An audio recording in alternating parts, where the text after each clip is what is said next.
iduhaye igitondo cyiza cy'umugisha nk'uko babivuze twari dutegereje iminsi myinshi. I thank God for this beautiful morning. As the M said, you have been waiting the day for some days. Mu by'ukuri uyu munsi navuga ko yaba njye n'abandi benshi twari tuwiteze, gusa ntabwo twari tuzi igihe uzabera. Sure, I can say either me or the others who have been waiting this day, but without knowing when. Ariko noneho Imana irawutwemereye ngo tubone kandi tubashe kwishimira muri uyu munsi nk'uko Imana yaduhaye.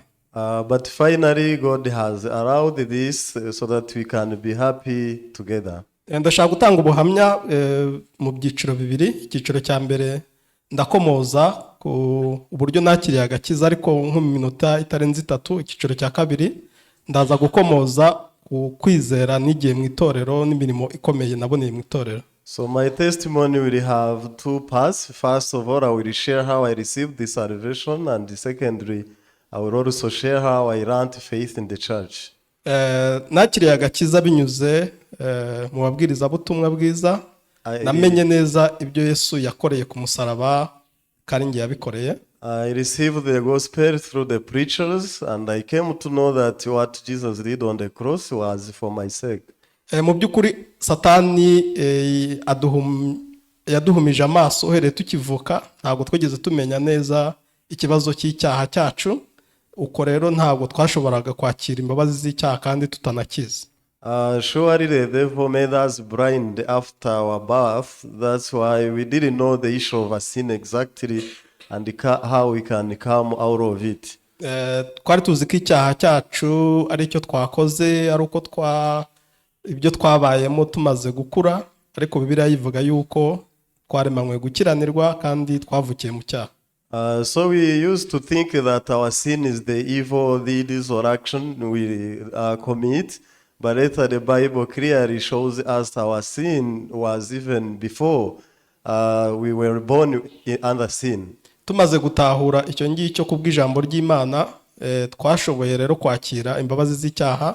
Twamenye kandi ko igicumuro cyo gukiranuka cyakozwe n'umwe cyatumye abantu bose batsindishirizwa bagahabwa ubugingo buhoraho. And after realizing clearly what is a sin is, we came to know that through the act of righteousness of one, we all became righteous. Hari umurongo umwe winjiye mu mutima wanjye wanditswe muri Mariko igice cya 10 umurongo wa 45 uvuga yuko umwana w'umuntu ataje gukorerwa, yaje gukorera abandi no gutanga ubugingo bwe kuba incungu ya benshi. The verse which touched my heart is in Mark chapter 10 verse 45 says, the Son of God didn't come on the earth to be served, but to serve all. Uwo murongo wahinduye cyane umutima wanjye.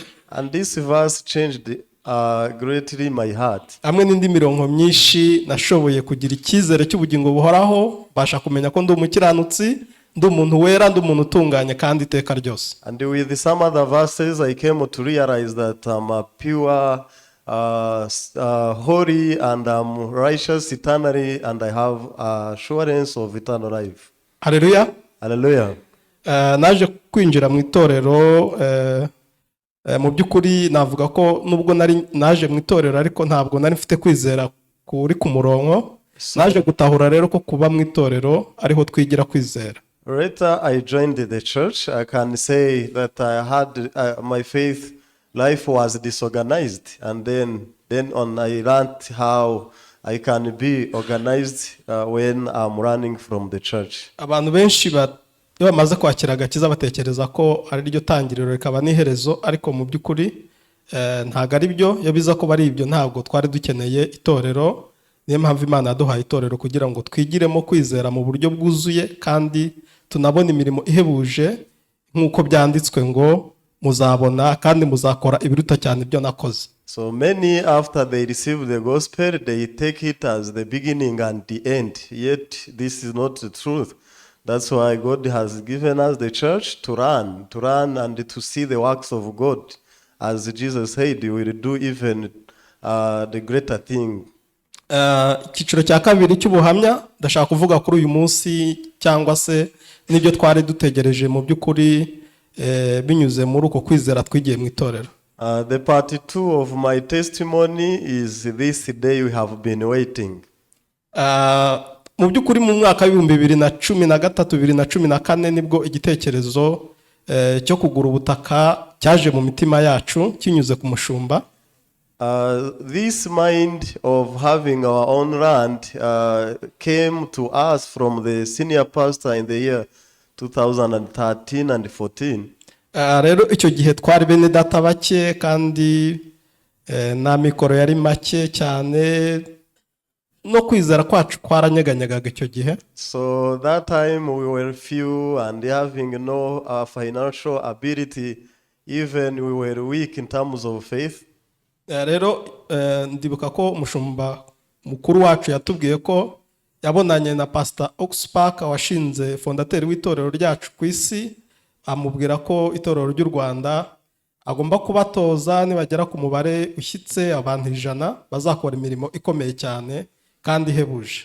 So that time our pastor said that he met the Pastor Oxpark, the founder of our mission, and he told him to raise up brethren to the number of 100 and they start doing the great things.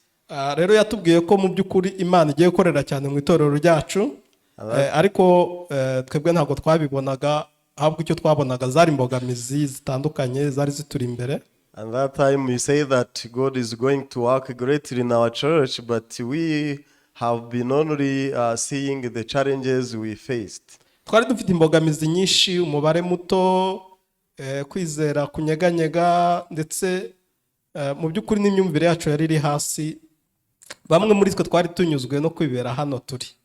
One of the challenge was the few number, the other was to not even to have the weak heart, even the weak mind as well. Ariko uhereye icyo gihe nk'uko yari yakira isezerano, yakomeje kutwigisha no kudutoza kugira imyumvire ishyitse, kugira kwizera binyuze mu ijambo ry'Imana. But from then on, he started to train us and to bring us to the strong mind and faith as well, in order to pursue the promise of God. Rero mu gihe mu mwaka wa 2014 nicyo gihe twaguze ubutaka bwa mbere, bwari buri hafi aha mu izindiro ariko bwari buto, nabwo icyo gihe byari bidukomereye cyane. And the first time we bought a small land around Zindiro, it was a good testimony, but we were challenged. Miliyoni 25 twarayumvaga tukumva n'isi yose ntaho tuzayakura. That time the 25 millions we thought it was a big, actually a huge amount of money without to not know where this can be found. Ariko gusa twageraga igitekerezo kitubwira ngo nta kibazo buriya ku cyicaro gikuru muri Korea barahari, buriya bazagira icyo babikora. And some of us we had this mind, don't worry, the headquarters in South Korea will do something. Ariko pastor akatubwira ati reka da nagira umuntu witega amaso hariya ntacyo bazatumarira, ibyo bizakorwa na bene data bo mu Rwanda. But differently the pastor said, do not focus on there, the headquarters, but this will be performed by the Church of Rwanda.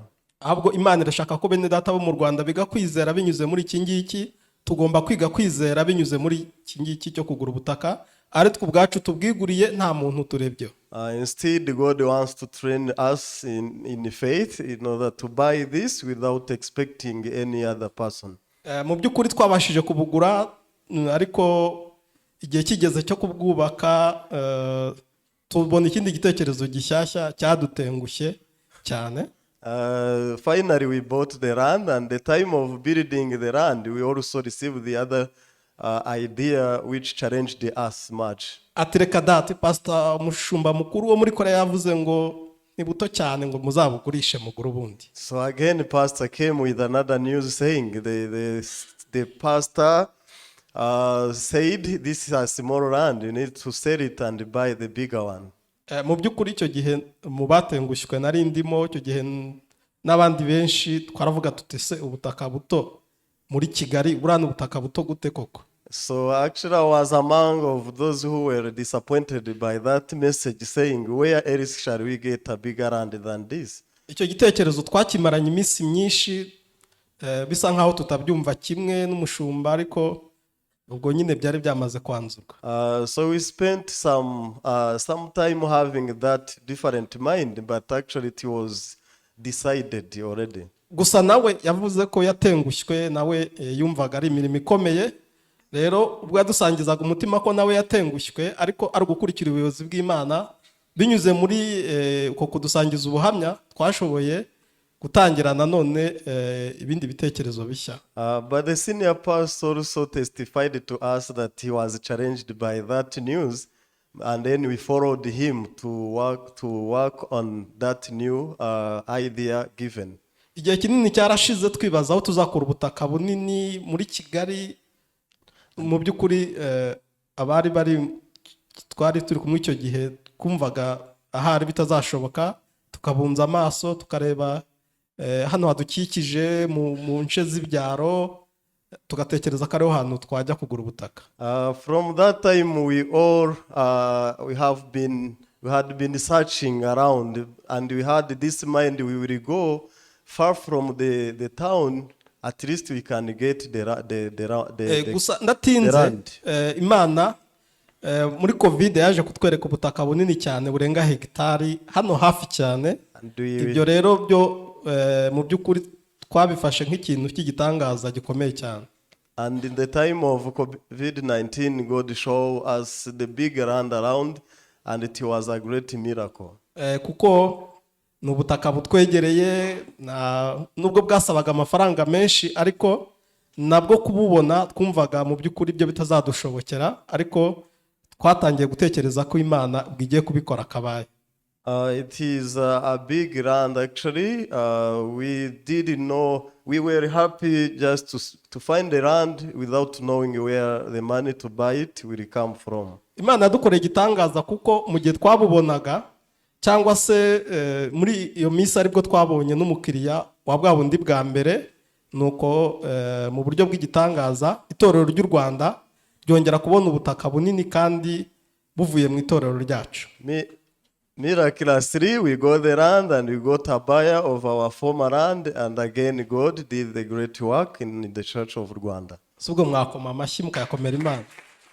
Si kubw'amaboko ahubwo ni kubw'umwuka wayo. Ubwo rero nta muntu wakikubita mu gituza, ahubwo ni Imana ubwayo dukoreye igitangaza nk'icyo ngicyo. The Bible says not by our effort, not by our hands, by the Spirit. That's why nobody can boast him or herself that this is the outcome of his effort. Miliyoni 160 ziburaho make niyo twabwishyuye. So we paid more than 150 millions of Rwandan francs. Mu by'ukuri icyo gihe twaraserebuye turishima, navuga ko twongeye kuremwa kwizera bishyashya mu mitima yacu. Surely we celebrated, we were happy, and we regained the joy in our heart. Rero ntibyatworoheye, twatangiye umushinga wo gushaka ubwubaka, ariko mubabizi ko ku mategeko yo mu Rwanda ugomba kubona uburenganzira bwo kubaka. And again we made a step of having permit to do the construction. Ibyo rero byongeye kuducalenginga cyane kuko byatwaye imyaka 2 kugira ngo tubone icyangombwa cyo kubaka. And again the challenge occurred because it took us 2 years to get this permission to do the construction. Inshuro nyinshi baratubwiraga ngo ntibyuzuye, hari ibibura, n'ibiki imishinga wanyu ntusobanutse, bakomeza babigarura. So many times they rejected our project, saying that is incomplete, it's not clear. Ariko mu by'ukuri kera kabaye twaje kubona igitangaza, noneho umushinga wacu uremerwa, duhabwa uburenganzira bwo kubaka. But finally God made it and we got the permit to do the construction. Ubu rero rwose navuga ko ari cyo gihe impamvu twagize umutima ukomeye, tumaze no kubona uburenganzira bwo kubaka, twakomeje kumva ko Imana yaduhaye ubu butaka tutari tubwiteze, ikaduha kubona amafaranga tutari tuyiteze, ikatwemerera kubona icyangombwa cyo kubaka nyuma y'igihe kinini byaranze. Mu by'ukuri bituma tugira umutima ukomeye ko ari cyo gihe cyo gukora noneho ibikomeye cyane, bityo twese tugashima Imana. And we have the strong heart and the faith because God who gave us the bigger land and the amount of money to pay for it, and finally the construction permit, we have no doubt He will provide all needed to do the construction.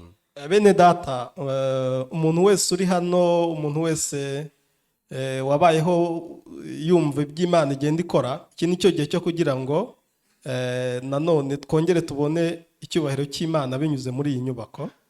Dear brethren, as you have heard how God worked and even see also of how God worked, this is the time to make a step and we do the construction of our church. Mu by'ukuri ntitwakirengagiza ko twafashe umwanya munini uhagije wo gusengera hamwe inshuro nyinshi. Twakomeje gusenga nk'uko byanditswe muri Matayo ngo mushake muzabona, mukomange muzakingurirwa. Twarakomanze kugeza igihe Imana yafunguriye urugi. So we used to gather and we pray together, as in the book of Matthew, Bible says, seek you will be found and knock. So we kept on knocking and finally God answered our prayers. Ndasaba kubasaba rero bene data n'inshuti n'abavandimwe twese hamwe mureke tubone imirimo y'Imana binyuze muri iyi nyubako ku mugaragaro. Tugiye gutangira kandi buri wese uzagira icyo abikoraho mu by'ukuri azabona ubwiza bw'Imana. And dear brethren, I kindly ask everyone to be a partaker of this project, and whoever make a step will see the glory of God whatever. Ningiye ko nta muntu n'umwe waba indorerezi kuri iki gikorwa. Buri wese asabwa cyangwa se uko azabikorana umutima ukunze kubikora abikuye ku mutima, akazabona uburyo Imana yamuteguriye imigisha myinshi. And I hope no one of us to be a spectator on this project, and let us make a step together and finally we will see how God prepared much blessings to you yourself. Murakoze cyane. I thank you. Yasoreza hano, Imana ibahe umugisha. I will speak up to here, and may God bless you.